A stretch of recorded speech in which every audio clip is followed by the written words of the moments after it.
Hi hello friends, welcome back to our channel. ಸ್ನೇಹಿತರೆ, ನೀವು ಕೂಡ ಡಿಜಿಟಲ್ ಗೋಲ್ಡ್ ಖರೀದಿ ಮಾಡ್ತಿದ್ದೀರಾ?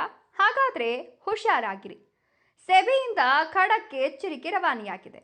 ಹಾಗಾದರೆ ಏನಿದು ಡಿಜಿಟಲ್ ಗೋಲ್ಡ್? ಯಾಕೆ ಖರೀದಿ ಮಾಡಬಾರ್ದು? ಸೆಬಿ ಹೇಳಿರೋದಾದ್ರೂ ಏನು ಹೇಳ್ತಾ ಹೋಗ್ತೀನಿ. ಅದಕ್ಕಿಂತ ಮೊದಲು ನೀವು ನಮ್ಮ ಚಾನಲನ್ನು ಸಬ್ಸ್ಕ್ರೈಬ್ ಮಾಡ್ಕೊಂಡಿಲ್ಲ ಅಂದರೆ ನಮ್ಮ ಚಾನಲನ್ನು ಸಬ್ಸ್ಕ್ರೈಬ್ ಮಾಡಿಕೊಂಡು ಪಕ್ಕದಲ್ಲಿ ಬರ್ತಕ್ಕಂಥ ಬೆಲ್ ಐಕಾನ್ ಮೇಲೆ ಮರಿದೆ ಕ್ಲಿಕ್ ಮಾಡ್ಕೊಳ್ಳಿ. ಸ್ನೇಹಿತರೆ, ನಿಮ್ಮೆಲ್ಲರಿಗೂ ಗೊತ್ತಿರುವಂತೆ ಇತ್ತೀಚಿನ ದಿನಗಳಲ್ಲಿ ಬೆಲೆ ಏರಿಕೆ ಆಗ್ತಲೇ ಇದೆ ಚಿನ್ನದ ಖರೀದಿಯಲ್ಲಿ. ಪ್ರತಿಯೊಬ್ಬ ಹೂಡಿಕೆದಾರನಿಗೂ ಕೂಡ ಚಿನ್ನ ಸುರಕ್ಷಿತ ಹೂಡಿಕೆ ಅನ್ನೋ ನಿಟ್ಟಿನಲ್ಲಿ ಇದೀಗ ಚಿನ್ನ ಖರೀದಿಗೆ ಈ ಒಂದು ದಿನ ಸೂಕ್ತ ಅಂತ, ಜೊತೆಗೆ ನಾಳೆ ಚಿನ್ನದ ಬೆಲೆ ಹೆಚ್ಚಾಗಬಹುದು ಅನ್ನೋ ಆಸೆಯಿಂದ ಚಿನ್ನವನ್ನು ಖರೀದಿ ಮಾಡುತ್ತಾರೆ.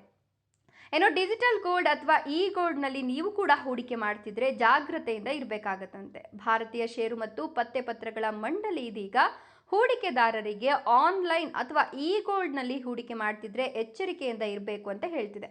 ನಿಯಂತ್ರಣವಿಲ್ಲದೆ ಡಿಜಿಟಲ್ ಚಿನ್ನದಲ್ಲಿ ಹೂಡಿಕೆ ಮಾಡೋದ್ರಿಂದ ಹಣಕಾಸಿನ ಅಪಾಯ ಎದುರಾಗಬಹುದು ಅಂತ ಇದೀಗ ಸೆಬಿ ಹೇಳಿದೆ. ಹೌದು, 2025ರ ನವೆಂಬರ್ 8ರಂದು ಸೆಬಿ ಡಿಜಿಟಲ್ ಚಿನ್ನ ಹಾಗೂ ಆನ್ಲೈನ್ ಚಿನ್ನ ಉತ್ಪನ್ನಗಳ ಕುರಿತಂತೆ ಪ್ರಮುಖ ಎಚ್ಚರಿಕೆಯನ್ನು ಪ್ರಕಟಿಸಿದ್ದು, ಕೆಲವು ಆನ್ಲೈನ್ ಪ್ಲಾಟ್ಫಾರ್ಮ್ಗಳು ಡಿಜಿಟಲ್ ಗೋಲ್ಡ್ ಅಥವಾ ಇ ಗೋಲ್ಡ್ ಎಂಬ ಹೆಸರಿನಲ್ಲಿ ಹೂಡಿಕೆದಾರರಿಗೆ ಚಿನ್ನ ಖರೀದಿಯಂತಹ ಆಯ್ಕೆಯನ್ನು ನೀಡುತ್ತಿವೆ. ಇವುಗಳನ್ನು ಭೌತಿಕ ಚಿನ್ನದ ಪರ್ಯಾಯ ಹೂಡಿಕೆ ಅಂತ ಪ್ರಚಾರ ಮಾಡಲಾಗ್ತಿದೆ.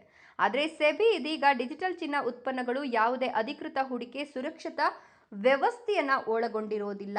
ಹೀಗಾಗಿ ನೀವು ಇ ಗೋಲ್ಡ್ ಮೇಲೆ ಹೂಡಿಕೆ ಮಾಡೋಕ್ಕಿಂತ ಮೊದಲು ಸ್ವಲ್ಪ ಎಚ್ಚರಿಕೆಯನ್ನು ವಹಿಸಬೇಕಾಗತ್ತೆ.